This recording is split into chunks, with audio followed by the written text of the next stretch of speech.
खबर शामिल करते हैं फैसलाबाद से हमारे ब्यूरो चीफ सैयद अहमद रजा शाह की रिपोर्ट के मुताबिक मेहनतकश गाड़ी मैकेनिक के साथ मुबैना बदफीली का मामला। मुकदमा दर्ज समुंदरी थाना सदर के इलाका नवाही गांव 465 गाफबे के करीब अदनान सदीक गुजर और उसके 5 नामालूम मुसल्ला साथियों ने 19 साल लड़के को असले के जोर पर शराब पिलाकर मुबैना तौर पर बदफीली का निशाना बना डाला। पुलिस ने एक नामजद और 5 नामालूम अफराद के खिलाफ दफा 377 TP के तहत मुकदमा दर्ज करके कार्रवाई का आगाज कर दिया। SHO सदर मेहर रियाज ने मीडिया से गुफ्तगू करते हुए कहा कि जल्द ही फरार मुलजिमान को गिरफ्तार करके हवालात बंद करके कार्रवाई का आगाज कर दिया जाएगा और मेडिकल रिपोर्ट आने के बाद मजीद कार्रवाई अमल में लाई जाएगी।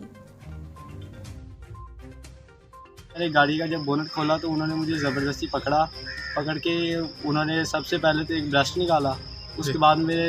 यहाँ पे उन्होंने दाई साइड पे अपना पिस्टल रखा और उसके बाद उन्होंने बोला ये शराब पियो। गन पॉइंट पे उन्होंने मुझे शराब पिलाई और उसके बाद मेरे